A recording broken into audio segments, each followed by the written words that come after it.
once you answer the question, if you could like physically identify on the essay itself support for your answer. So let's say, oh gosh, I don't want to give away any answers, but if you could like mark on here what you mean, like something that shows what you answered, that would be helpful.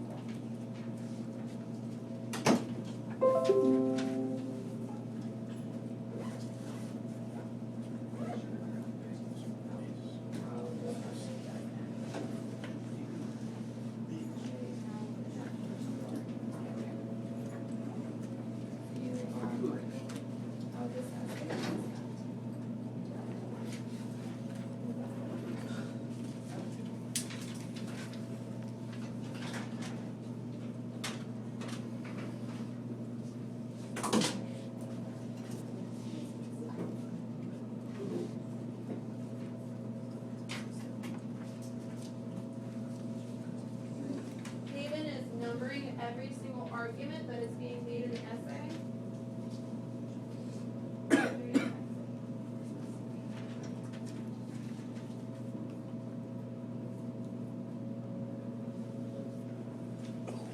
What else does it say? What else does it say?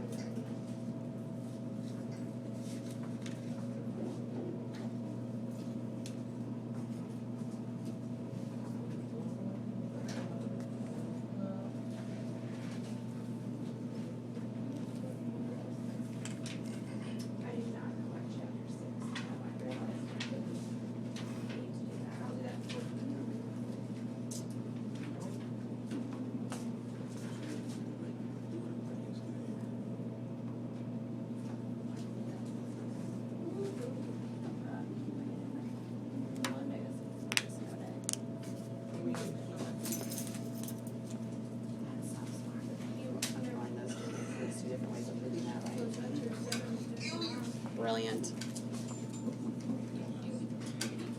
Yeah, just let it do more. Okay. Looking at everyone's paper, it looks like we did not need as much time as I thought we would need. So we're gonna go ahead and move on. Can I have Darren read the objective for me?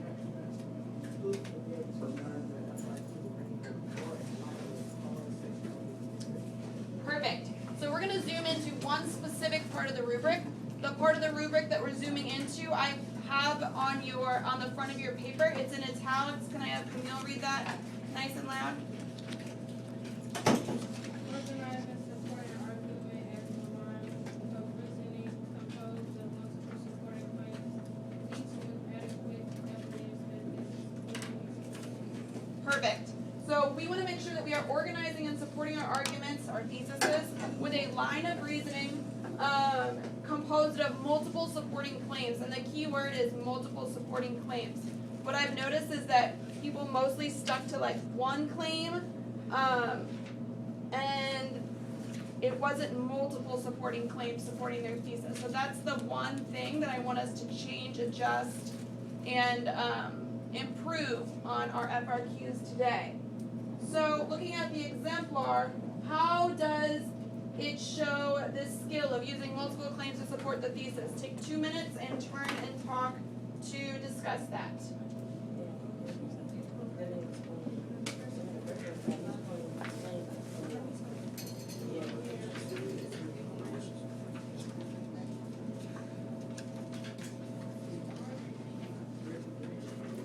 Stop you.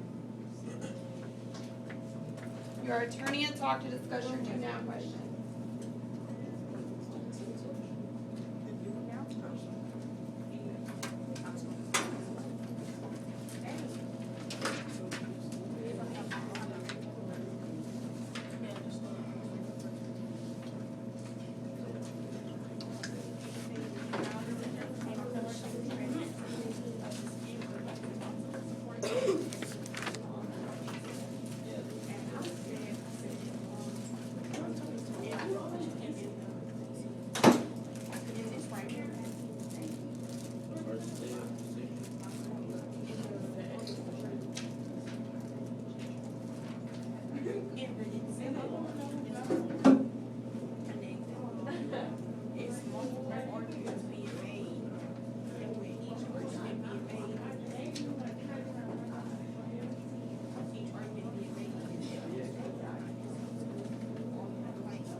I saw you had your answer all written out, so it wouldn't be the craziest cold call. I'm gonna cold call 2 more people after Elijah.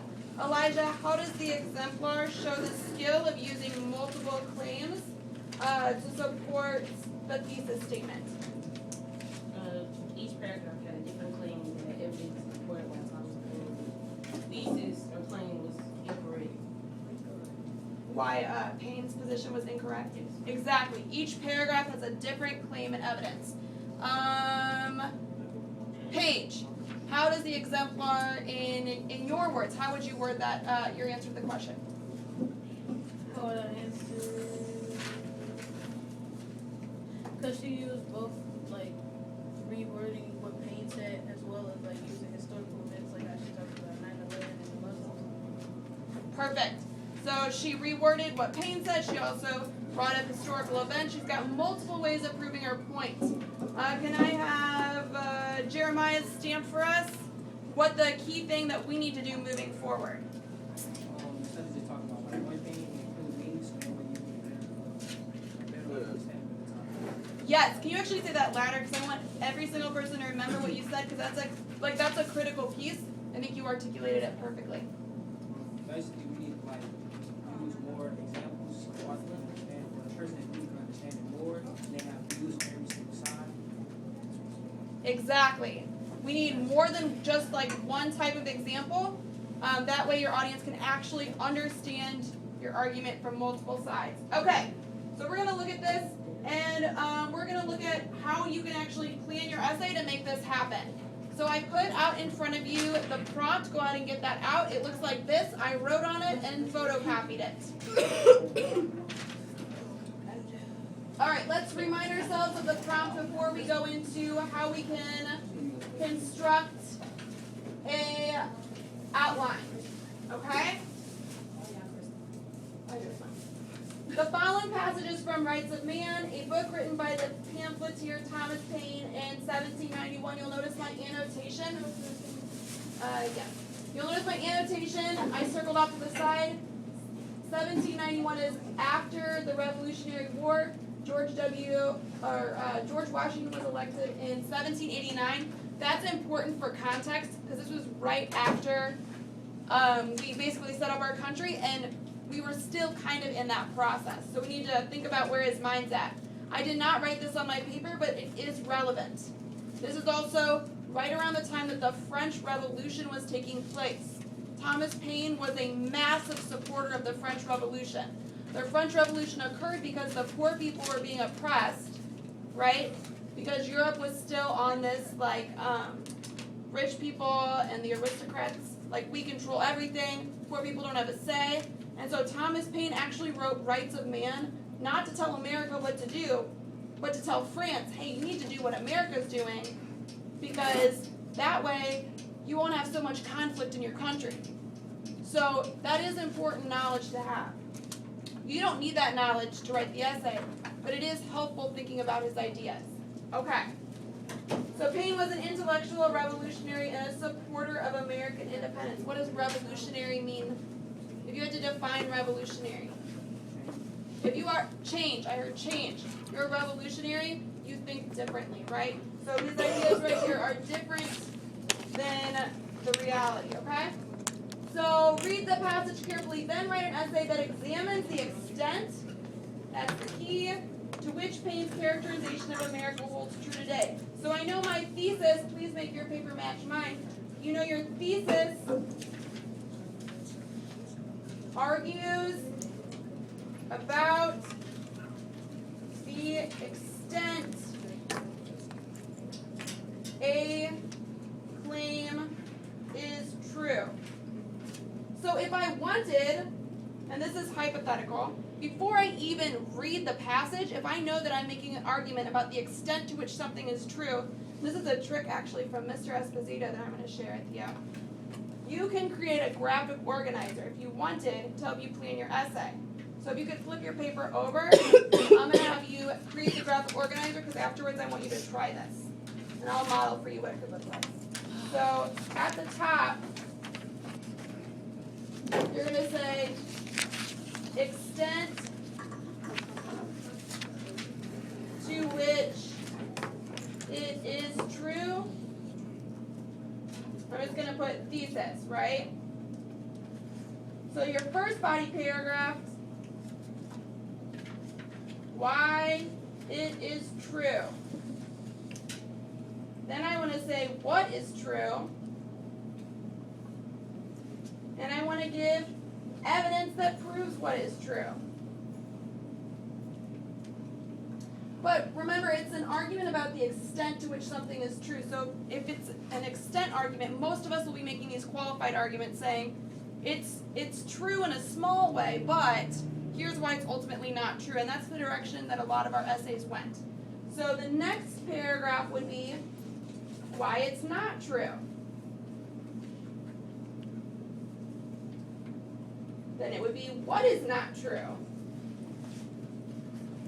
So what is not true about his argument? Then we got to give evidence showing that what is not true. And then you got to support this idea further, right? Because in the argument, in this hypothetical example, right, the extent to which it is true, it's a limited extent, so we've got to actually show more than one way that it's not true. I have a question. Hold it. What else is not true? Evidence. Okay.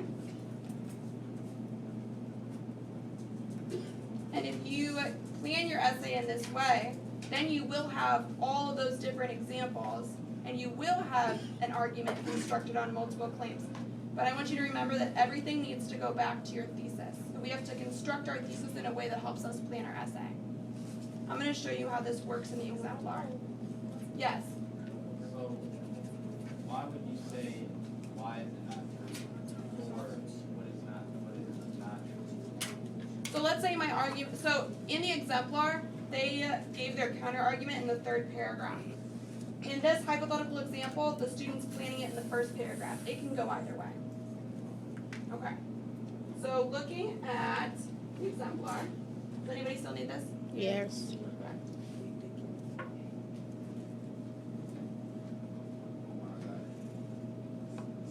Basically, you're planning body paragraphs, distinct body paragraphs. That's how you get multiple claims to support your thesis. Alright? Okay. So if we look at the exemplar, his argument is that Payne's visionary description does not hold true today, which he's going to prove through the current politics and social ideals. So he's going to have current politics probably in a body paragraph and also social ideas. Okay? Multitude of cultures, religions, and language coexist. He suggests that our government, which was created on the principles of society and rights of man, is able to overcome these differences. And he's saying that doesn't hold true in his thesis. And he says that this assertion made by Payne can be disproved. So we're about to see how he's going to disprove this assertion by talking about current politics and social ideas. So if I only wrote the thesis, I'd be planning out in my body paragraphs bullet points. These are not the examples he uses, but if I were to plan it, I'd say abortion. I think that's an example of current politics. I might say the wealth gap. Different social ideas between the wealthy class, that 1% that wants to save their power and keep it all at the very top. Those could be my body paragraphs where I show that this idea of peace and harmony, just because we have a certain government, doesn't work in real life. And I can prove it through those two examples, which are different and on different topics. So I'm proving that thesis in more than one way. But let's see how the exemplar does it. The first thing they bring up is multitude of cultures and religions being in a disharmonious existence. That's claim number one. The way that they prove it, the evidence that they use is 9/11. That's the evidence. The next thing they address is this socioeconomic utopia that Payne creates, the idea of the rich and the poor, right? And the author is sure to remind you exactly what Payne said. Then he makes his claim. While no person was left completely unaffected by the economic recession of 2008, the gap between the upper and lower classes was widened. The wealthy are continuing to live a privileged lifestyle. Poor citizens are not oppressed by the government, but by the situation that the government refuses to remedy. This depicts a flaw in Thomas Paine's arguments. The claim's right here, and they front-loaded the evidence, but it's a different claim than a religious claim. So the first way he proves the point is through talking about conflicts of religion, brings up 9/11. Second way he proves his point is he brings up the differences between the wealthy and the poor. Evidence he gives is the economic recession. Then we look even further. He brings up riots and tumults. I don't know if I'm saying that right. Brings that up, and he says, he brings up the Wisconsin teacher riots, right? He's giving modern day evidence. He also brings up Henry David Thoreau, saying that there's a time and a place to challenge the government. And he points out that challenging the government wouldn't be necessary in Paine's visionary America, which is why he says that his ideas don't hold true. Because if they did hold true, we wouldn't have to challenge the government with teacher riots, right? Okay, then they've got a conclusion where they wrap everything up and they show how it ties to the thesis. Our country does not exist in a complete cordial unison. The contrasting ideas within this country provoke change. Our government, even though it's never completely just or fair, was created to facilitate and allow this freedom to change. Okay, so now we're going to revise our work so that we all have multiple body paragraphs planned with distinct different claims in support of our thesis. If I were to say this in different words, each body paragraph is on a different topic or example. Okay. I'm going to have you plan it on a blank sheet of paper. So just use the back of the exemplar. I want you to plan out, if you could rewrite this, what you would make your body paragraphs with different examples. So let's go ahead. You can use the prompt if you need to revisit the prompt. Chelsea, that's one. I'm going to give us 10 minutes to plan how we would redo this essay with multiple claims for each body paragraph. 10 minutes, silent and solo on your paper. Time starts now. Thank you.